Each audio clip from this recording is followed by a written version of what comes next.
So we must ask ourselves, how does the Doctor explore gender roles based on Gallifreyan genders? And the answer is, if you look at Troughton, he tries on hats. Why are hats exploring gender roles? It's because hats represent different roles in life, Like, a hat is basically it designates you as a certain character from a TV show, a certain archetype. So that's why Troughton tries on hats and stuff.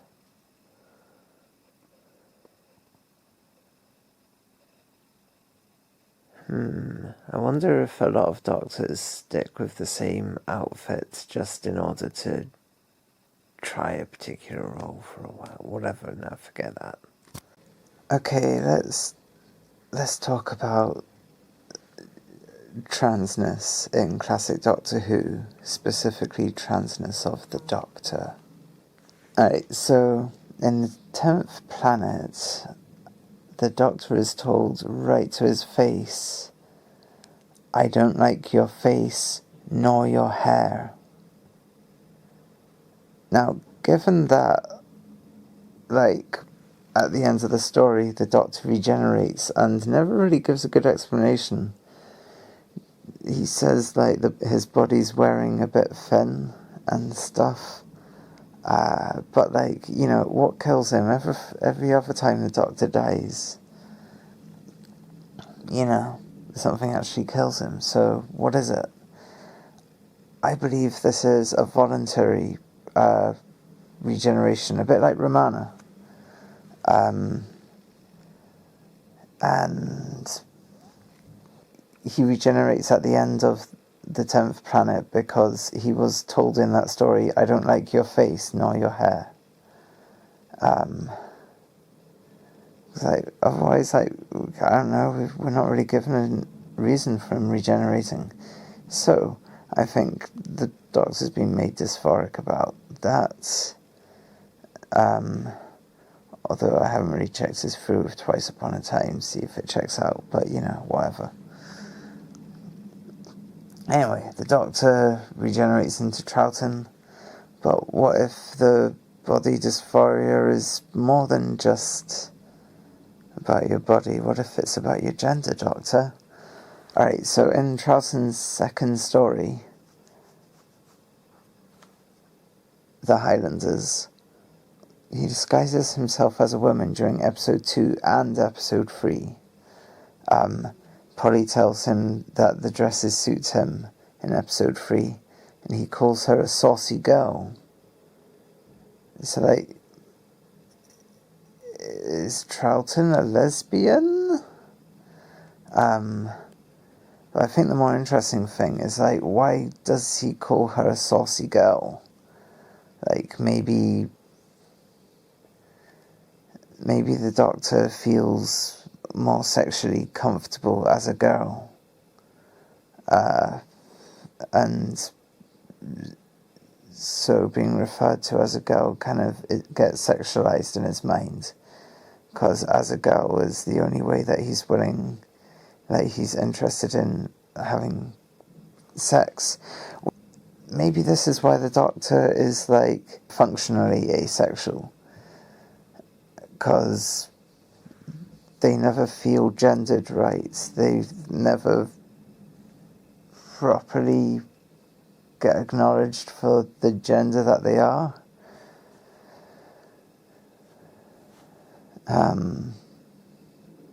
That's my theory about Troughton's gender. I've also got some notes about, Polly being cis. Obviously people are trans until proven otherwise. But Polly is clearly a cis because she is glad she doesn't have to wear boys' clothes like last time she was in the past in the Smugglers. Polly is a cis because she's glad she doesn't have to wear boys' clothes in the Highlanders episode 3.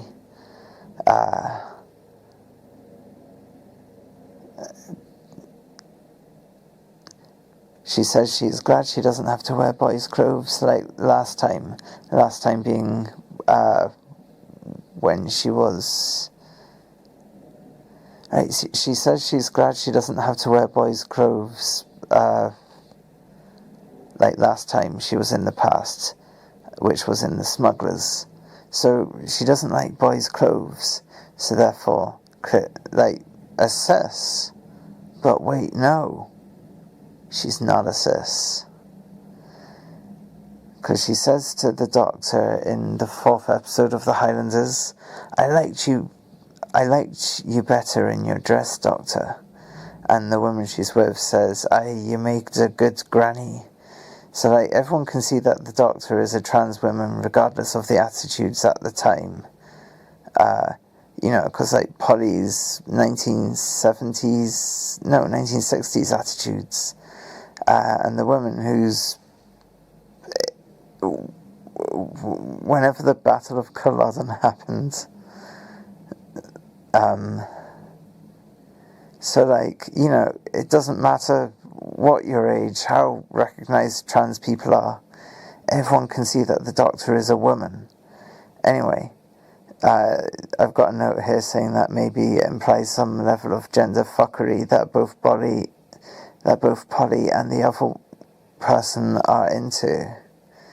Because, like, if you're comfortable with gender fuckery yourself, then you're going to be a lot more accepting of it in other people. That's why I think that Polly is not a cis after all. After all, gender does not equal clothing. So I was hasty to, like, why did I assume that she was cis just because she doesn't like boys' clothes? Like, that's ridiculous. Of course you can still be trans and must be presumed to be trans if you don't like clothes of the other side of the binary to what you're assigned. Especially with boys' clothes. Like, boys' clothes suck.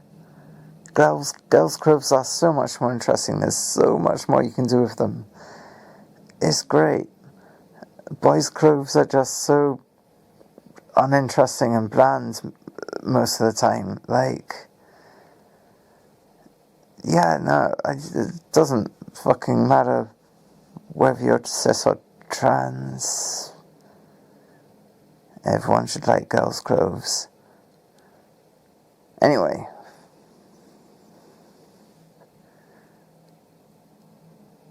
So, she is a trans who loves femme clothes. Is she a boy? Is she a non-binary? Who can say? So yeah, these are my gender musings. Let's see if there's any other gender musings. This is when they're both like, yeah, bro, you're not a bro, if you know what I mean. Alright, bye.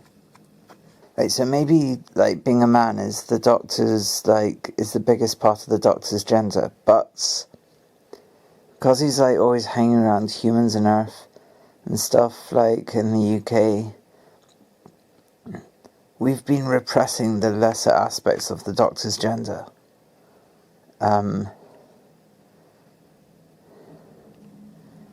Maybe the Doctor's only really going to feel comfortable with their gender when they're Tom Baker and they've got Romana as the companion. Because Romana actually appreciates their gender better? It's possible, I guess we'll see. Alright, let's talk about Troughton's gender more. The previous episode was Highlanders, episode 4, which I've discussed the implications about the Doctor's gender there. And, if you're unconvinced, the very next episode, he says women and children last, and Jamie and Ben go first. I think we'd better comply. Women and children last. And then he just hangs back, and it's like, all right, go on, Polly, you too. Polly. Because he wants to be last, because if he's not last, if Polly goes before him, then technically he could still be classed as a man, whereas he is basically identifying as a woman in this scenario. He's like, women and children last. Like, all right, go on, Polly, I want to be very clearly on the woman's side. I know, you being a fucking human cis woman, you obviously get your gender assumed to be woman, whereas I don't. So I want to be very clearly on the side of women. So that's what's going on here. Like, I don't know what to tell you. This is about as unambiguous as it gets. The Doctor is explicitly gendering himself as a woman.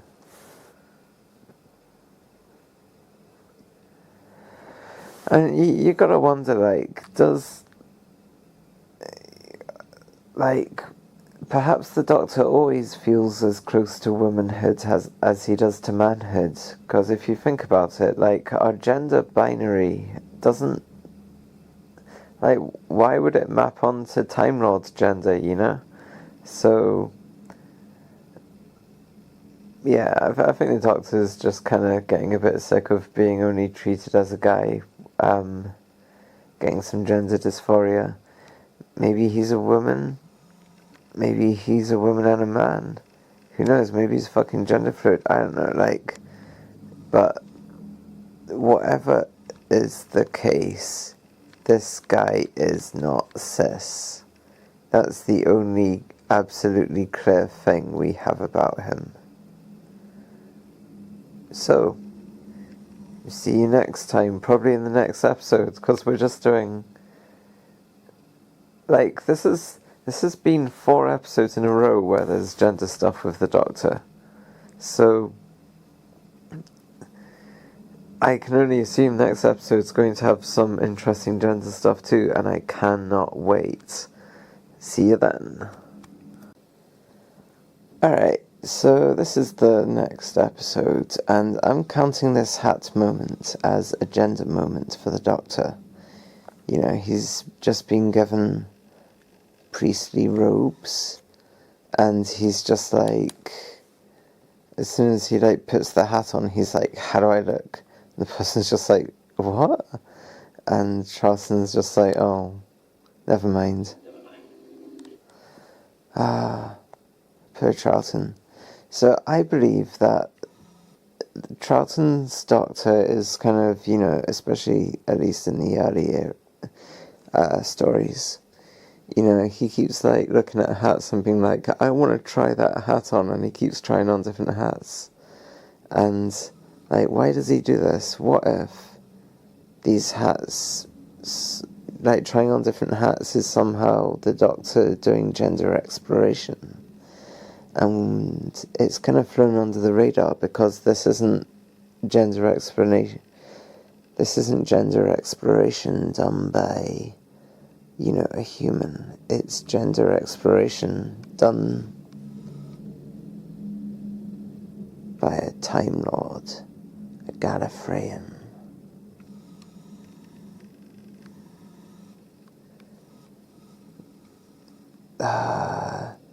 Doctor's just out here exploring his gender, and we're just it just goes over our heads, which is, just adds to the fucking dysphoria of the Doctor. It is tragic. Alright, that's 5 episodes in a row with gender stuff from the Doctor. See you next time for episode 3 of The Underwater Menace, when we'll discover what else the Doctor is gonna reveal about their gender. But it means that Matt Smith with a fez is probably a gender exploration thing, and River Song shooting it, exploding the fez, That's just classic cis bullshit, you know, trying to just shut trans people down. Wake up, sheeple. Alright, this is just a sweet moment that, you know, our TARDIS team meet up apart from the Doctor and they're just like, hey, how's it going? They tried to turn me into a fish. What about you? I was in the mines. Where's the Doctor? I dunno. But I'd love to know what he's up to. So, why haven't you? No, but I'd love to know what he's up to. And then immediately we cut to this, and it's the Doctor on his just fucking gender journey, you know? Just having a good, fun, genderful time. It's great. Bravo. I love it.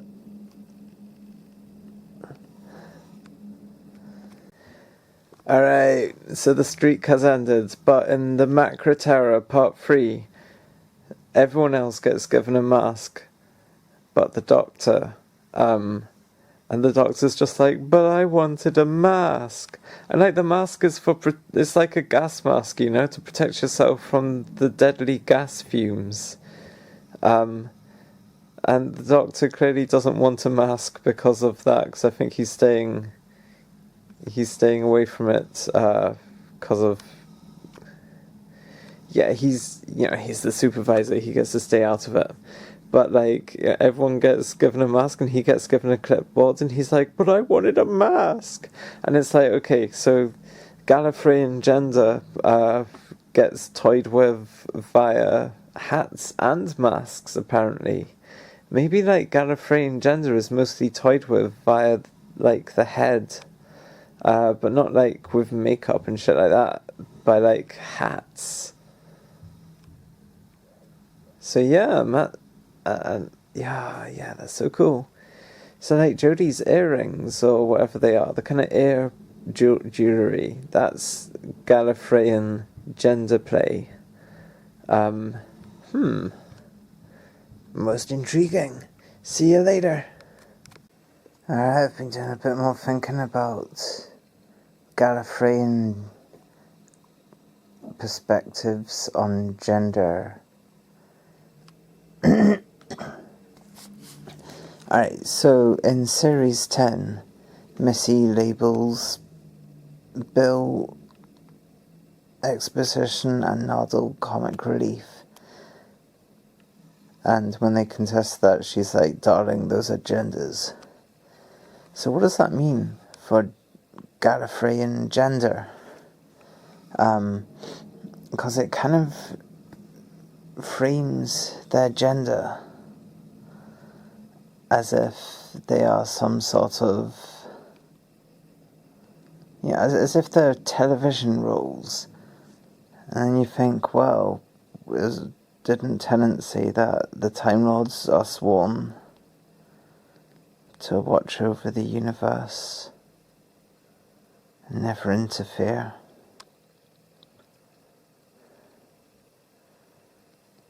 Like, yeah, the Time Lord non-interference policy was like a big deal, right? Like, that's, was it established in Underworld? Whatever it was.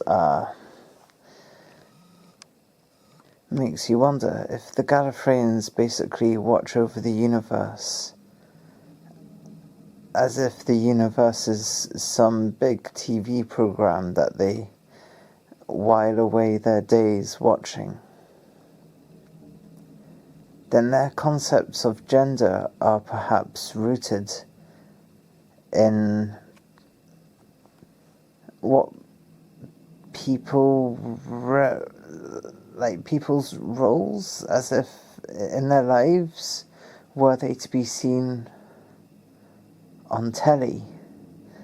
So the show Doctor Who, like, the Doctor's gender is Doctor. The Master's gender is perhaps the Master? So is the Doctor's gender Doctor? Or is the Doctor's gender Doctor Who? That's the real question.